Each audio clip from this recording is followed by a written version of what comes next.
Hey guys, so it's been a couple of weeks since my last upload, but as promised in that last video, this video is going to be about how I got my studio, the renovation process, so on and so forth. So in early December of last year, I decided that I was going to get my own studio. This was a huge leap of faith for me, as previously I'd only been renting off another photographer. This is where I kind of hit a crossroads, where I thought, well, I graduated from university 3 years ago this year, and what have I been doing since then? I mean, I've been working at a camera shop, I've been doing my own work on the side, trying to build myself up, but I felt like I wasn't really getting to where I needed to be. And I was just sort of procrastinating and putting things off. I was thinking about this for all of November, and in December I decided on a whim to go to the custard factory after looking everywhere else and not really being sure, so I decided just to go, and lo and behold they had a room for hire. So I went and booked a viewing, and the minute I stepped in I just fell in love with the place. I could see myself here. Of course the room was very small, but it was just for me and it did have a lot of potential. When I first walked in, it needed painting, the walls were kind of yellowing a little bit, it had these hideous orange curtains, and the floorboards needed painting. That didn't put me off at all. I just walked in and saw this beautiful big window and just thought, yeah, I could definitely set myself up here, absolutely. So the studio has been painted. We're still waiting on the floor to be replaced. It's going to be like a nice grey laminate floor. The walls have been repainted white. We need to get rid of those unusual orange curtains. And then once all of that's done, I can start moving my stuff in. And I officially start on the 1st of February.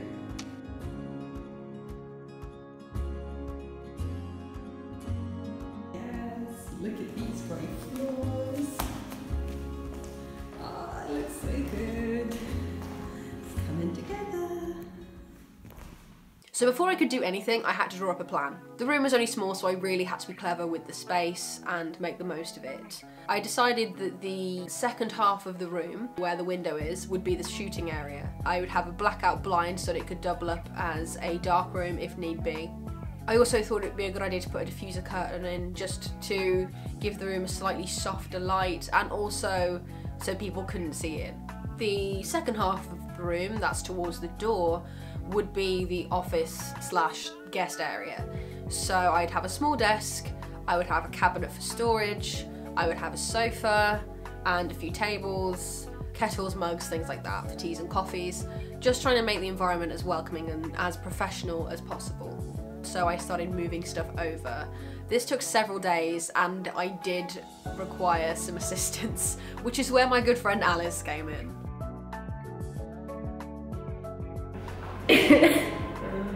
It can see you. So toasty. This is Alice, by the way. Hello, YouTube. She is also hello YouTube. Hi, world. Hi world.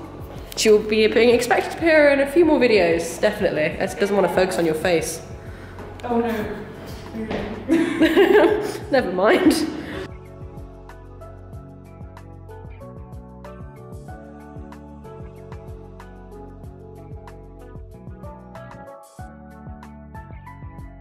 Desk is going to be there. We have that done. The sofa is going to be there with a mirror. Orange curtains are going. You really like these. I don't. It's just, you know. I do not. I don't like them. This is a vlog. This is a vlog. This is what we're doing. This is our Sunday. This is. So most of the things I sourced myself. The Zelig building, which is the building that I'm in, were kind enough to lend me a sofa that they no longer needed, so that was perfect. As I was renovating my bedroom at the same time, I used the old desk and chair from my room as my office desk. But it didn't quite go, it was quite this pale wooden colour, and I wanted this look of the studio to reflect my style, which is sort of dark with hints of florals and pastels, kind of like a classic feel. So I spent several days painting the desk black, and that was far more complicated than I thought it was going to be.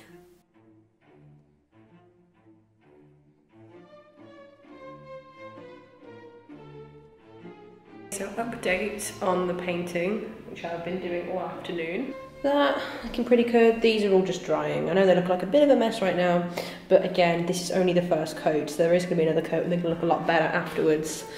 I did manage to spill a little bit of paint. I kicked the bucket over by accident, but it's okay because the lid's on it now, everything's all cleaned up. And yeah, we're slowly getting there.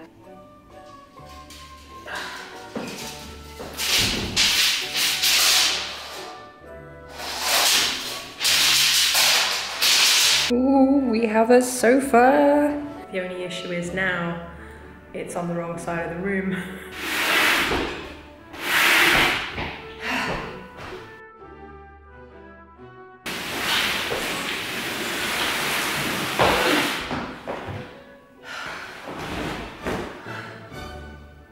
I also brought my backdrop stand and backdrop roll over. The paper background had to be cut down, so I had to saw a bit off that in order to fit it in the room, as it is very narrow. So yeah, I officially start tomorrow. As you can see, we are still nowhere near done. It was all that I could think about for the entirety of January. I'd be out with my friends or socialising, and on the outside I'd be having a good time, and then on the inside I was just like... It was all I could think about. And I just kept encountering problem after problem. Oh no. No, no, no. No, no, no. No. It was just such a nightmare. And I thought it was never going to end. I got to a point where I was like, this is never going to work. Why am I doing this? This is such a huge risk that may not even pay off. I have this lease for 12 months. What if I can't break even? What if I don't get anywhere with it? But you're never going to know that unless you do it. I've been paralysed with fear for the past 3 years almost. Putting it off and putting it off until I had enough money or until I had more time. And the truth is, you're never going to have enough money or enough time. Sometimes you do just have to make sacrifices and go for it, and that's what I ended up doing. Be gone.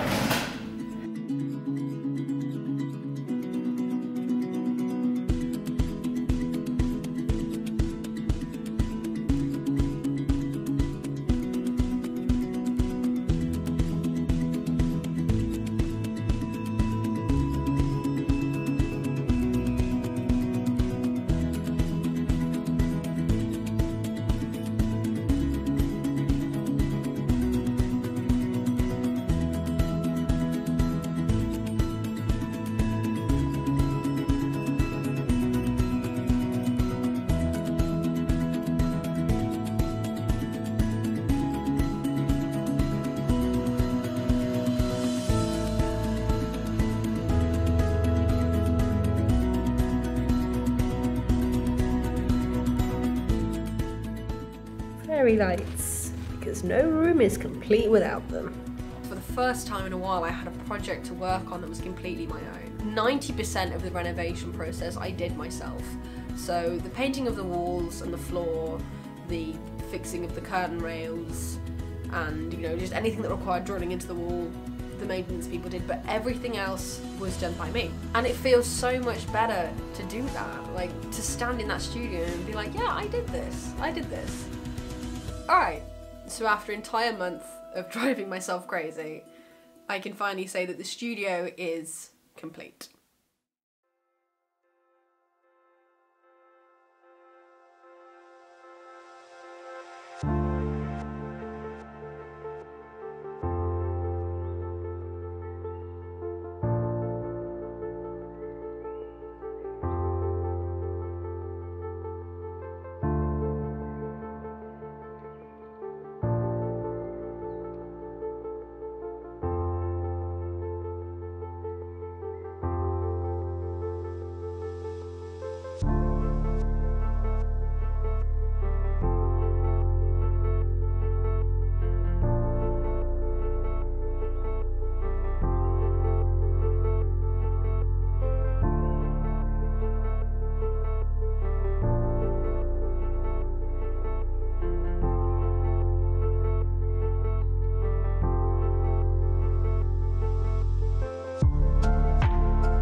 cabinet was the one thing that I had difficulty in sourcing, so as of yet, as this video is being published, I don't actually have a cabinet, but I will do, as that can be where all my equipment is locked in. But I'm so proud of this studio, and this is why I decided to put up the renovation process for you guys so you can share that with me, because I am proud of it. I went and I found the studio myself, I designed everything around it myself, I came up with the plans, I pretty much sourced most of the furniture, and spent a solid week, the last week of January, moving things and like hammering things into walls and just really tiring myself out. So that's it.